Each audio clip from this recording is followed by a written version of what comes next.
DJ বাপি presentation.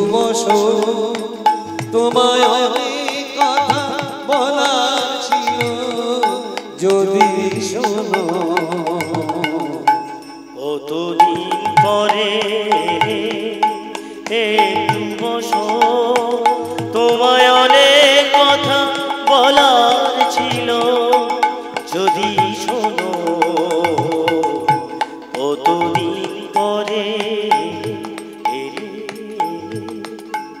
আকাশে বৃষ্টি নাম, পাখিরা ঢুক মেতে ঝরে। আকাশে বৃষ্টি নাম, মেঘেরা ঢুক মেতে ঝরে। সেই ঝড়ে একটু যেন তোমায় মনে পড়ে। বহুদিন এমন কথা বলার সুযোগ হয় যেন, কতদিন পরে একটু বসো, তোমায় অনেক কথা বলার ছিল, যদি শোনো। কতদিন পরে একটু বসো, তোমায় অনেক কথা বলার ছিল, যদি শোনো। কতদিন পরে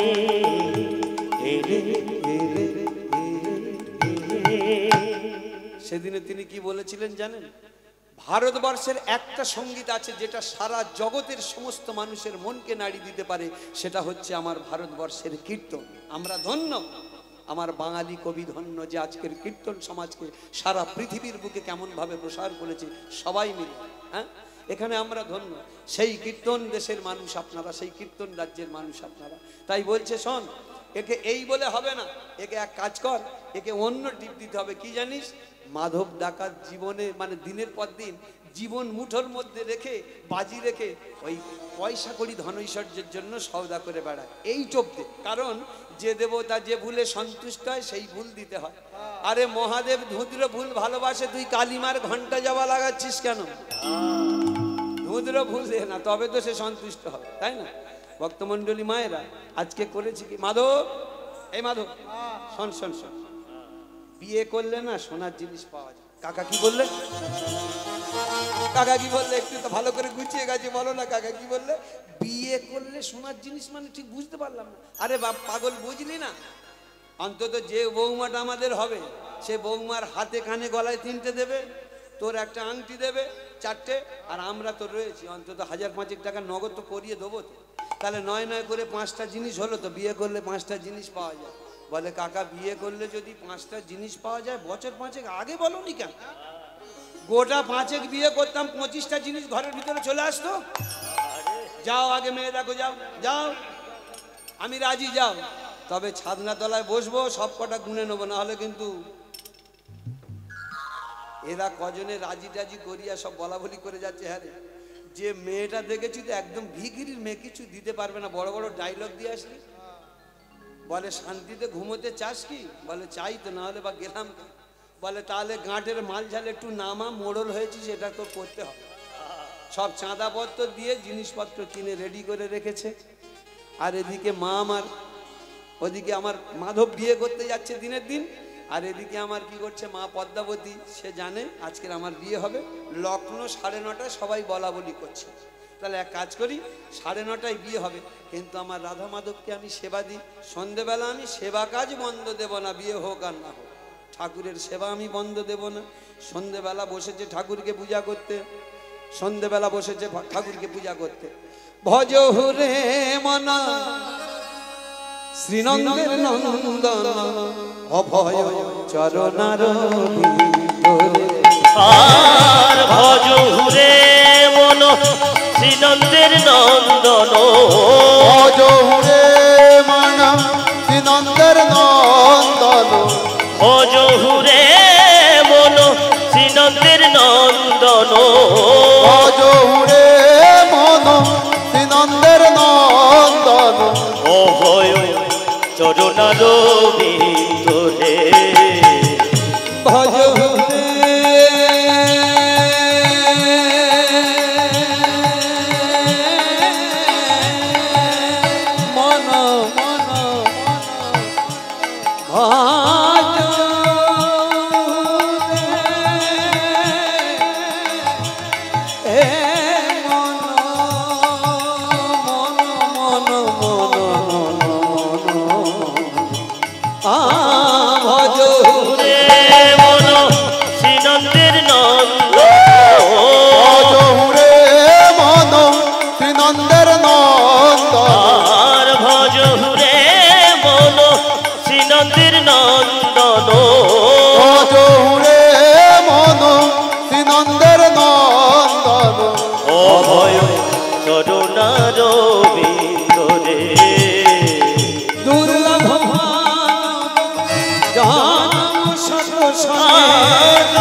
দর্শনে তারা হয়ে ভব সিন্ধুরে আর ভজ হুরে মন শ্রীনন্দের নন্দন ভজ হুরে মন শ্রীনন্দের নন্দন আর ভজ হুরে মন শ্রীনন্দের নন্দন ভজ হুরে মন শ্রীনন্দের নন্দন অভয় চরণার বিন্দরে শীত আতপ বাবরি শান এদিন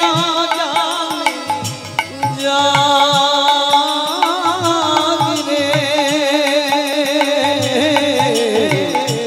শীত আতপ পাত মরিশন এদিন জামি জাগিরে সন্ধান সরে গানে সরে গামা গামা ধারে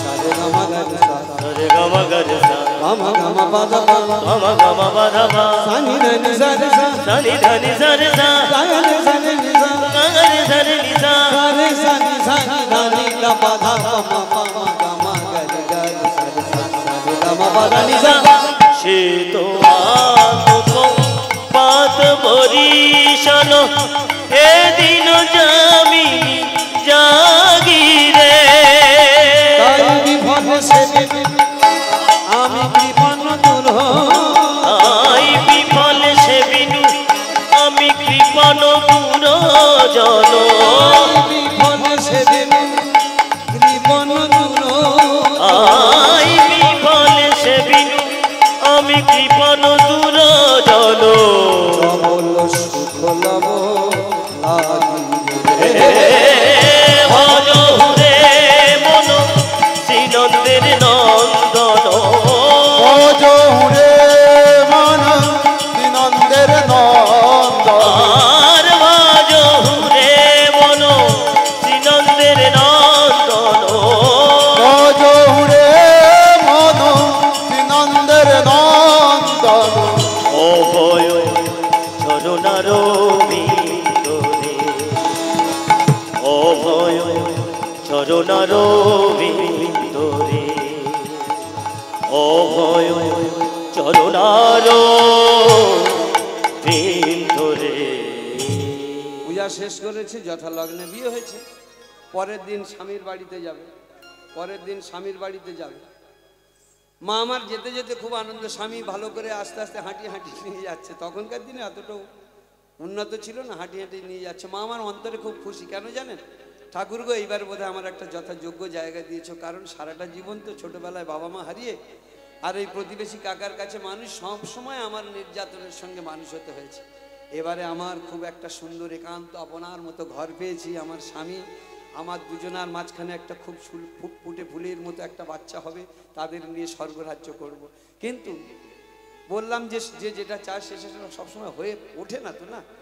মাধব নিজের বাড়ি ঘরের মধ্যে পাঁচিলের মধ্যে পা রেখে ঘরের মধ্যে ঢুকেছে, কিন্তু পদ্মা এখন পাঁচিলের ভিতরে পা রাখেনি, সদর দরজায় পাটা এখন উঠোনে দেয়নি। চারিদিকে লক্ষ্য করছে আর ঝরঝর করে কাঁদছে। কেন কাঁদছে? কেন? মনে মনে ভাবছে যে ঠাকুর, তোমাকে আমি কি চাইলাম আর তুমি আমায় কি দিলে? আমি তো চেয়েছিলাম আমার স্বামী চোর হোক, ডাকাত হোক, খুনি হোক, যেন সে দিনের পর একদিন হরিনাম করে। তবে সেটা কি আমার জীবনে হলো না? কেন? কি দেখে বুঝলো? এর আগে তো বাড়িতে কোনোদিন যায়নি। বোঝবার অনেক নিয়ম আছে। কীরকম জানেন মা? তবে আগে রসের রসিক হতে হবে। বুঝতে গেলে আগে রসের রসিক হতে হবে, লাইনের লোক হতে হবে। মানে রসের রসিক যেজো না, কথা কোক বা না কোক, প্রাণ স্বজনী ঢং দেখলে যাইছে না। যদি লাইনের লোক হয় না, হাঁ করলে বুঝে নেবে যে হাওড়ায় যাচ্ছে কি কোথায় যাচ্ছে। হ্যাঁ, এখন এই যে আমাদের গান টান যখন শেষ হয়ে যায়, বুঝলেন, ওই জ্যৈষ্ঠী আষাঢ় মাসে শেষ হয়ে গেল, এবার 4-5 মাস তো পুরো টোটালটাই বাড়ি বসে থাকে। তখন ওই প্রত্যেক দিন রেয়াজ করতে হয়, নাহলে গলাটা থাকবে কি করে? এই যে 4 ঘন্টা গান করতে হবে, প্রত্যেক দিন গান গলা থাকবে? তখন এরকম ধরে যাবে না। কিন্তু আমাদের গলা ধরা মনে হচ্ছে।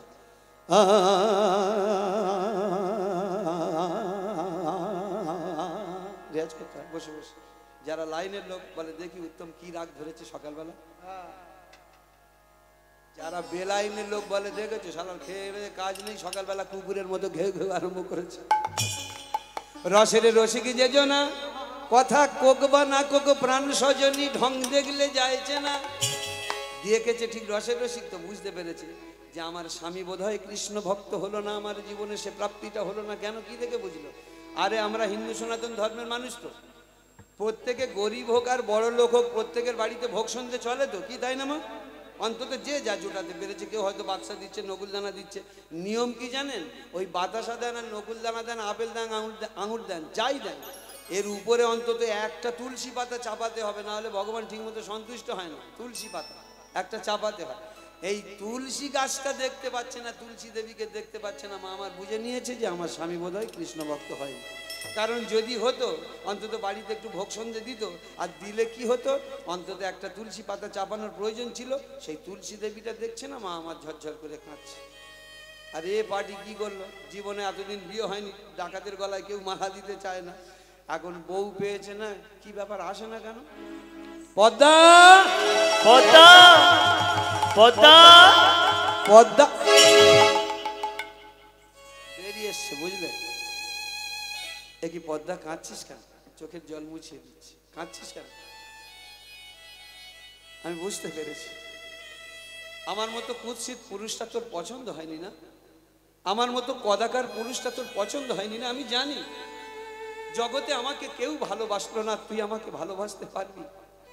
আমি ঈশ্বরের, আমি দিব্যি দিয়ে বলছি, ঈশ্বরের নামে বলতে গিয়ে ফট করে মনে পড়েছে ঈশ্বর বিরোধী তো, কিন্তু ভেতর থেকে যার বেরিয়ে আসে সে কোনোদিন চেপে রাখতে পারবে? একদিন না একদিন আগুন ঠিক বের হবে। সখীরে কপট প্রীতি তুষের আগুন ধিকি ধিকি জ্বলে রয়। হ্যাঁ, তুষের আগুন তো অবশ্যই একদিন বেরিয়ে আসবে। জানি না প্রীতি কোথা তার স্থিতি, সব কহ সখী মোরে। পীড়িত বলিয়া তিনটি আখর বড়ই প্রমাদ করে। পীড়িত বলিয়া তিনটি আখর অক্ষর ভুবনে সিজিল কেবা। অমৃত বলিয়া গরল খাইয়া বিষেতে জারিল দেহা। সখীরে মাটির উপরে জলের বসতি, তাহার উপরে ঢেউ, আর তাহার উপরে থাকে যে রসিক, তাহা কি জানে গো কেউ। নিতাই দাস কহে দুই চার কথা ভাবেই পীড়িত হয়। কপট প্রীতি তুষের আগুন ধিকি ধিকি জ্বলে রয়। এই যে পীড়িত তিনটে কথা, পি শব্দে পীড়ন করে 10 ইন্দ্রিয়গণে, রি শব্দে রতিভ্রষ্ট রাগের লক্ষণে, তি শব্দে তৃপ্তি করে হরিগুণ রসে, আর পীড়িতির কথা কহে দ্বিজ চণ্ডীদাসে। পীড়িত কি সহজে হয়? ওই পথে ঘাটে ছেলেমেয়েরা যাচ্ছে, সব তো একসঙ্গে লাইন দিয়ে, ওই গেলেই মাত্র প্রেম হচ্ছে না। দিন কত চোখের দেখা। মেয়েটা কদিন পাড়ার ভিতরে কাদের বাড়ির মেয়ে বলতেন, নতুন দেখতে পাচ্ছি 3-4 দিন, বলে জানিস না আমাদের বিষ্ণু দাদা শালি না। বলে তাহলে একটুখানি ভাব গুছো, তবে এই যে চোখের দেখা। নয়নে নয়নে বান বরিশনে, তাহাতে জন্মাবে পহেশ্বই পি। তারপরে একদিন বদনে বদনে বাক্য আলাপনে, তাহাতে জন্মাবে রহস্যই। জোর করে করে মাজনটা নিয়ে দাঁতে কলের ধারে গিয়েছে, দেখেছে দিন কত জল আনতে আসে। এই যে তুমি গোবিন্দ দাস শালি? বলে হ্যাঁ। আরে আমি গোবিন্দ দাস সেজো কাকার ছেলে, বুঝতে পারছেন? আমি গোবিন্দ আমার ভাই, আমার দাদা হয়। এই যে কথা শুরু হলো, বদনে বদনে বাক্য আলাপনে, তাহাতে জন্মালো রহস্যই। এইবারে 2-1 দিন ঘন ঘন দেখা করতে করতে আস্তে আস্তে আস্তে আস্তে আস্তে অন্য জায়গাটা চলে গেল। প্রেম গাঢ় হলো। একদিন বক্ষে বক্ষে পরশ করিলে, তাহাতে জন্মালো তহস্যইতি। এর নাম প্রীতি। প্রীত একবারেই আসে না, ধিকি ধিকি করতে হয়। তাই বলছে প্রীতির যোগ। এই প্রীতি করে কেউ বা হলো কলঙ্কিনী, কেউ বা সুখের জীবন লাভ করলো, কেউ বা তার জীবন জলাঞ্জলি দিয়ে গেল। এই প্রীত করে কতকে রেলে আত্মহত্যা, রেলে গলা দিচ্ছে, কতকে গলায় দড়ি দিচ্ছে, বলুন না। হ্যাঁ, তাই বলছে সখীরে কপট প্রীতি তুষের আগুন ধিকি ধিকি জ্বলে রয়। প্রীতি বলিয়া তিনটে আখর ভুবনে সৃজিল কেবা। অমৃত বলিয়া গরল খাইয়া বিষেতে জারিল দেহা। নিতাই দাস কহে 2-4 কথা ভাবেই পীড়িত হয়। আর কপট প্রীতি তুষের আগুন ধিকি ধিকি জ্বলে রয়। ফট করে বলেই ফেলেছে, ফট করে বলে ফেলেছে ভগবান। পদ্মারে, পদ্মারে একটা কথা বলবো কি জানিস, আমাকে জগতে কেউ ভালোবাসেনি জানিস, আর তুই কি নতুন করে ভালোবাসতে পারবি? যা চলে যা, তুই যেখানে গিয়ে সুখে শান্তিতে থাকিস থাক, আমি বিন্দু মাত্র বাধা দেব না। যেই দেখলো স্বামী কেঁদে ফেলেছে না ঝরঝর করে, জীবনে প্রথম মাধবের চোখে আজকে জল, সারা জীবন শুধু খুন খারাপি করেছে, অমনি সঙ্গে সঙ্গে স্বামীর মুখে হাত চেপে দিয়েছে সান্ত্বনা দেবার জন্য। স্বামী এমন বলছো কেন? সতীর দেবতা পতি জীবনে মরণে, একটা সতী নারীর কাছে পতি ছাড়া কিছু থাকে না। সতীর দেবতা পতি জীবনে মরণে, সতীর গতি নাই পতির বিহনে, পতি নিন্দুকের মুখ না করো দর্শন, পতি নিন্দুকের কথা না করো শ্রবণ, সুন্দর পুরুষ যদি হয় কেউ সর্বগুণাশ্রয়, তবু পরপতি অভিলাষ কোন পত্নী ধর্ম। যখন থেকে তোমার গলায় মালা দিয়েছি স্বামী, তুমি আমার ইহকালের পরকালের দেবতা, এমন কথা বলছো কেন? তাহলে তুই কাঁদছিস কেন? আমি কাঁদছি কেন জানো? আমার ভালোবাসার মানুষটা পাচ্ছি না তাকে। কার কথা বলছিস? ওই যে বৃন্দামা।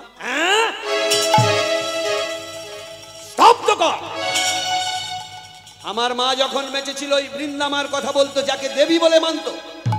যেদিনে মা মারা গেছে সমস্ত ঠাকুর দেবতাকে পচা খালের খোলে ফেলে দিয়ে এসেছি। আর যদি ভুল করে ওই কৃষ্ণ ওই ঠাকুরদের নাম করিস, এক হাত দিয়ে জিভ ধরবো, ধারালো অস্ত্র দিয়ে কেটে নেব, চিরদিনের মতো তোকে বোবা করে দেব। ওই পাষাণ দেব দেবতার নাম কোনো দিনের জন্য কর্ণে শ্রবণ করাবি না। চল। মা আমার মনে মনে ভাবছে এটা কি করলে ঠাকুর, আমি তো এমন চাই। বিয়ের পরের রাতটাকে কি রাত বলা হয়? কাল রাত। এই পদ্মার জীবনে কাল রাতই নেমে আসলো। ঠিক যখন রাত হয়েছে না, সেই সময় দেখে না স্বামী লাঠি সোটা রেডি করছে। স্বামী লাঠি নিচ্ছ কেন? আমাকে মারবে তুমি? আরে তোকে মারতে যাবো কেন? তাহলে তুমি লাঠি সোটা নিচ্ছ? আরে আমার নাইট ডিউটি করতে হয় না। স্বামী সেটা কি? এটা বলতে পারবো না, তবে পরবর্তীকালে শুনতে পারবি। আরে বাবা, যদি ব্যাংকের ম্যানেজার হয় বুক ফুলিয়ে বলা যায় স্ত্রীর কাছে আমি ব্যাংক ম্যানেজার, রেলের অফিসার, 14টা জেলার নাম করা ডাকাত বলা যায় সহজে। যদি বউটা চলে যায়, ও আমি বলতে পারবো না। তবে শোন, যে কথাটা বলতে পারি, কত রাজ্যে একাকী কুঞ্জের মাঝে থাকতে হবে তার ঠিক নেই। মনকে শক্ত কর, কঠিন কর, সংগ্রাম করে বাঁচতে শেখ। আমাকে পাবি না রাতের পর রাত বলেই বেরিয়ে গেল। মা আমার রাতের পর রাত কাঁদতেই থাকে। চারিদিকে সব বনের মাঝখানে বাড়ি তো, চারিদিকে সব পশু পাখি হুঙ্কার দিয়ে তাদের রাত্রেবেলার মানে পরিবেশটা তৈরি করে। মা আমার ঘুমোতে পারে না মোটে। ভোরের বেলা একটুখানি ঘুমিয়ে পড়েছে, মাস 6 কে যেন কানে কানে বলছে, পদ্মা তুই তো ধর্ম ধনে ধনী। এইখানটা একটা কথা কি সুন্দর দেখুন, ধনের মধ্যে কোন ধন গণি? রাধা কৃষ্ণে প্রেম যার সেই বড় ধনী। অর্থাৎ প্রেম যমুনা কালিন্দী কুলে, আশা বংশী বটমূলে, যিনি দ্বাদশ দল পদ্মে জীবাত্মা রূপী রাধারানী আর পরমাত্মা রূপী ভগবান গোবিন্দকে ধারণ করিতে পারিয়াছেন, একমাত্র তিনি ধনী। ওরে পদ্মা, তুই যে ধর্ম ধনে ধনী, তোর আবার এত ভাবনা কেন? তোর স্বামীকে ছলে বলে কৌশলে যদি কোনো ভাগবত পাঠ তলায় বা হরিনাম তলায় একদিনের জন্য পাঠাতে পারিস, তোর স্বামী চিরতরে নিত্য শুদ্ধ মুক্ত হয়ে যাবে। এই যখন স্বপ্নটা দেখে আর ঘুম ভেঙে বসেছে না, সেই সময় স্বামী ঢুকলো। 3:30 4টে বাজে, সেই সময় ঢুকেছে। যেই একবার ঢুকেছে, স্বামী আস্তে আস্তে সেই মাত্র শুয়ে পড়েছে, ঘুমিয়ে পড়েছে। পদ্মা মা সেইটা চিন্তা করছে।